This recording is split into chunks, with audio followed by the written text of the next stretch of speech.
자, 우리가 애니메이션을 위한 기본 구조는 만들어 놨고요. 자, 지금 보면 우리 이제 activity main.xml에서 자, 버튼을 추가를 했을 때 이 버튼이 그냥 추가가 되니까 디자인 탭으로 가면 여기 가서 붙어 있네요. 그죠?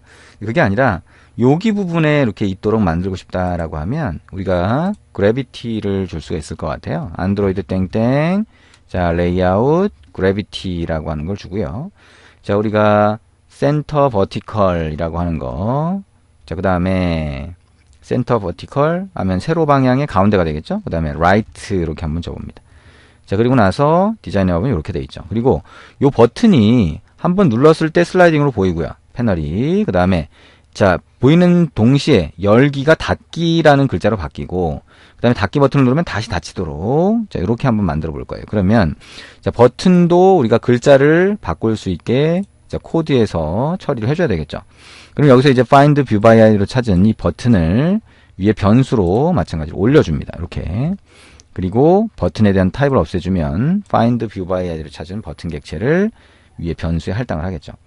자, 이렇게 만들어주고 자, 여기에 버튼이 클릭됐을 때 자, 그때 자, 우리가 애니메이션이 동작하도록 만들어줍니다. 애니메이션은요. 자, 페이지라고 하는 게 리니어 레이아웃이죠. 그래서 이게 자, 스타트 애니메이션이라고 해서 애니메이션이 동작하도록 만들어주면 되는데 이게 안 보이는 상태잖아요. 그러니까 안 보이는 상태에서 우리가 보이게 만들어주고 애니메이션을 하게 만들고 그 다음에 다 들어가면 다시 안 보이게 만들어주는 자, 그런 작업이 필요하게 됩니다. 그러면 오픈된 상태와 클로즈된 상태가 다 각각 다르죠. 그래서 그거를 불리언 값으로 한번 정의를 해봅니다.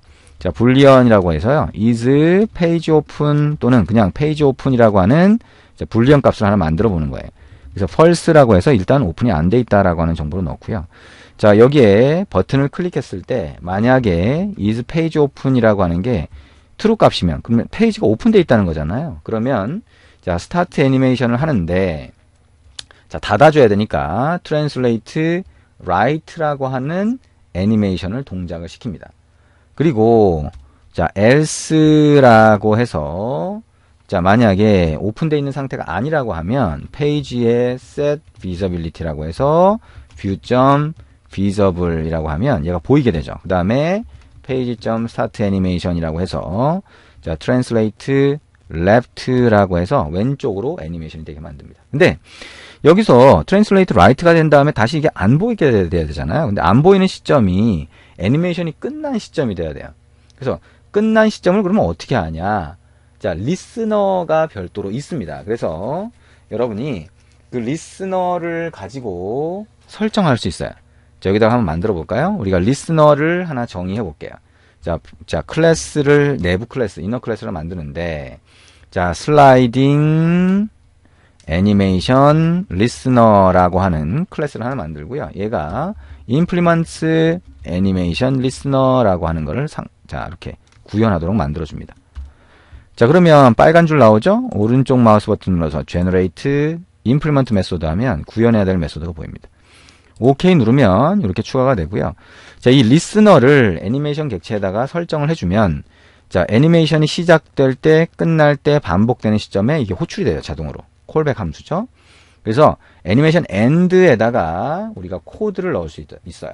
그러니까 애니메이션이 자, 끝나는 시점에 뭘 하고 싶은 거예요? 애니메이션이 끝나는 시점에 만약에 자, if is page open 페이지가 열려 있는 상태다라고 하면 자, 페이지가 오픈된 상태가 되겠죠? 자, 페이지가 오픈된 상태다라고 하면 자, page.set visibility라고 해서 자, view.invisible 해서 안 보이게 만들어 줍니다. 페이지가 이제 닫힌 거니까. 자, 그 다음에 닫혀있는 상태가 되니까 버튼.set text라고 해서 자, 열기라고 하는 글자가 버튼에 보이도록 만들어주는 거죠. 그 다음에 is page open은 자, false로 바꿔주면 됩니다. 자, 그리고 그게 아니라 열리지 않은 상태라고 하면 그냥 단순히 자, 버튼.set text라고 하고요. 자, 닫기라고 해줍니다. is page open이 아닌 페이지 오픈이 아닌 상태죠. 그 다음에 is page open은 true라고 한번 해줍니다. 자, 이렇게 애니메이션이 끝나는 시점에 이렇게 바뀌도록 한번 만들어 보자는 거예요. 그래서 이렇게 코드를 한번 입력을 해봤습니다. 그리고 자, 이렇게 애니메이션 리스너라고 하는 걸 구현하는 클래스를 하나 만들었다라고 하면 이걸 이제 등록을 해줘야 되겠죠. 그래서 자, 애니메이션 객체에다가 여러분이 등록해주면 됩니다. 자, 여기에 가서 자, 슬라이딩 애니메이션 리스너라고 해서 리스너는 new 슬라이딩 애니메이션 리스너라고 해서 하나 만들어 볼게요. 그 다음에 translate right가 됐건 left가 됐건 여기다가 set 애니메이션 리스너라는 게 있어요. 여기다가 리스너를 넣어주면 자, translate left라든가 자, translate right에도 해주면 translate right라든가 이런 게 실행된 다음에 끝나는 시점에 아까 그 콜백 함수가 실행이 되는 거죠. 자, 조금 복잡한 과정을 거쳤어요. 그죠? 그리고 코드가 생각보다 좀 많이 입력이 됐어요. 자, 한번 실행을 해서 이게 어떻게 동작하는지를 먼저 볼게요. 그러면 여러분이 이해하는 게 좀 더 좋을 거예요. 이해하는 데 있어서. 자, 그러면 이렇게 실행이 됐습니다. 처음에는 베이스 에어리어라고는 이 영역이 보이죠. 열기 버튼이 됐습니다. 이걸 누르면 자, 이렇게 나오는 거죠. 그리고 닫기라는 텍스트로 바뀌었어요. 다시 누르면 이렇게 들어갑니다.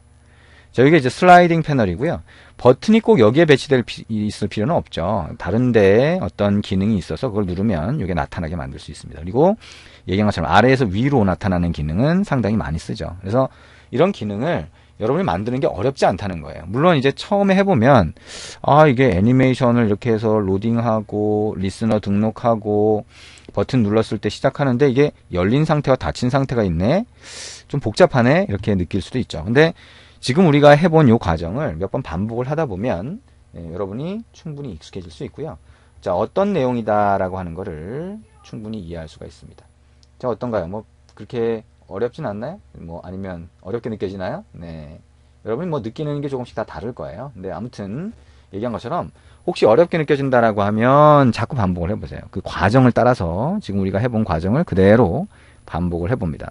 완성된 코드를 보면 굉장히 코드가 많고 복잡해 보이지만 자, 그게 자, 일단 과정을 따라서 해보면 좀 더 단순하게 보일 겁니다. 자, 이렇게 해서 애니메이션 간단하게 동작하는 방법을 슬라이딩이라고 해서 나타나는 페이지로 한번 구성을 해봤습니다. 자, 그러면 이제 우리가 자, 프래그먼트라고 하는 쪽으로 넘어갈 거예요. 그래서 프래그먼트라고 하는 게 어떤 건지를 여러분이 요즘엔 잘 알아두셔야 돼요.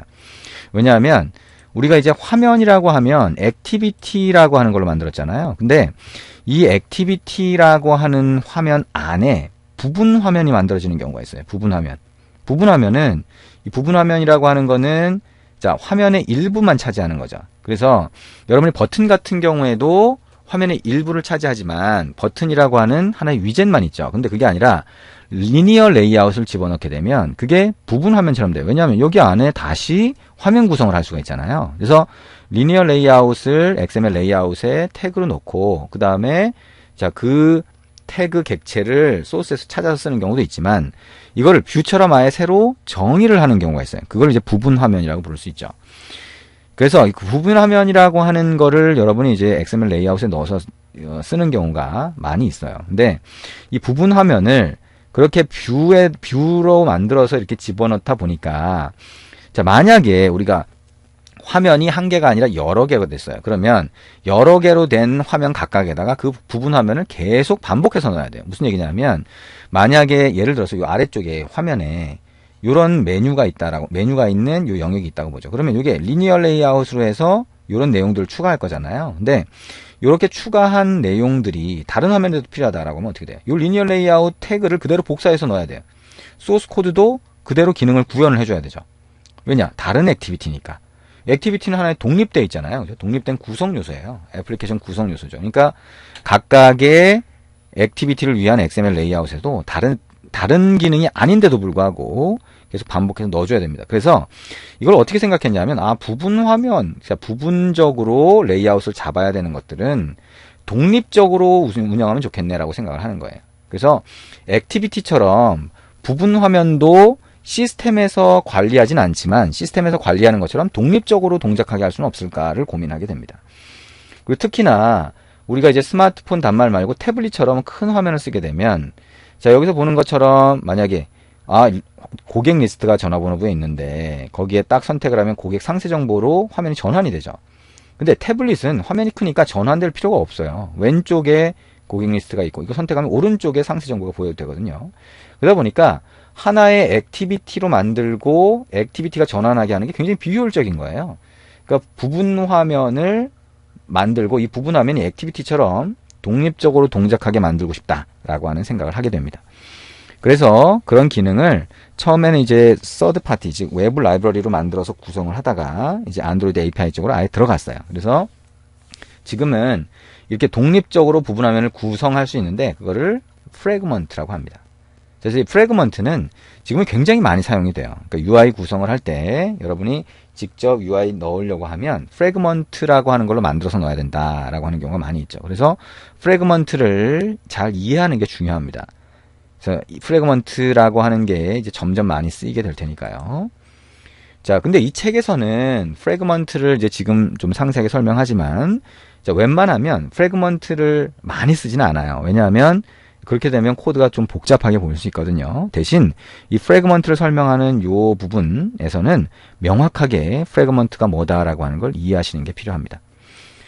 자, 프래그먼트가 뭐냐? 자, 여기까지만 같이 한번 이해하고 넘어갈게요. 프래그먼트는 부분 화면, 얘기했지만 부분 화면을 독립적으로 만들어주는 건데요. 자, 중요한 거는 자, 이 프래그먼트가 독립적으로 만들어주게 하겠다라고 생각을 한 다음에 액티비티를 한번 봤어요. 그랬더니 액티비티는 뭐예요? 시스템에서 관리하니까 이거 각각이 독립적이죠. 그래서 우리가 각각의 독립적인 거를 어떻게 돼요? 시스템이 요청하면 뜨고 그죠? 다른 사람이 만든 화면인 경우에도 요청하면 뜨게 이렇게 만들어줬어요. 그래서 프래그먼트를 액티비티를 본떠서 만들었어요. 그래서 이 프래그먼트도요, 액티비티처럼 내가 프래그먼트를 여러 개 만들었다고 해서 다른 프래그먼트를 직접 접근할 수가 없어요. 왜? 액티비티처럼 만들었으니까. 어떻게 해요? 하나의 액티비티에서 다른 액티비티 띄우려고 하면 뭐예요? 시스템 쪽으로 요청하죠. 시스템에는 액티비티 매니저라고 하는 게 있어요. 그래서 시스템이 알아먹을 수 있는 인텐트라고 하는 걸로 만들어서 요청을 하죠.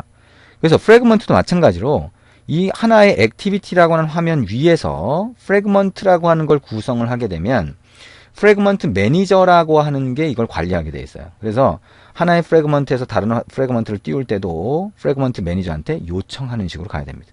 이 프래그먼트 매니저는 어디 있냐? 액티비티 위에 안에 이렇게 존재를 하게 돼요. 그리고 액티비티가 시스템 위에서 동작하잖아요. 그것처럼 프래그먼트도 이 액티비티 위에 올라가야 프래그먼트로서 동작할 수 있습니다. 자, 이거를 잘 기억을 하셔야 됩니다. 프래그먼트는 액티비티를 그대로 본떠서 만들었다. 그래서 사용 방법도 액티비티를 사용하는 방법과 상당히 유사하다라고 하는 거 생각을 하시면 이해하는 데 좀 도움이 될 겁니다. 자, 우리가 이 프래그먼트에 대해서 이제 하나하나 만들어가 보도록 할 겁니다. 네, 잠깐 쉬었다가 진행을 할게요.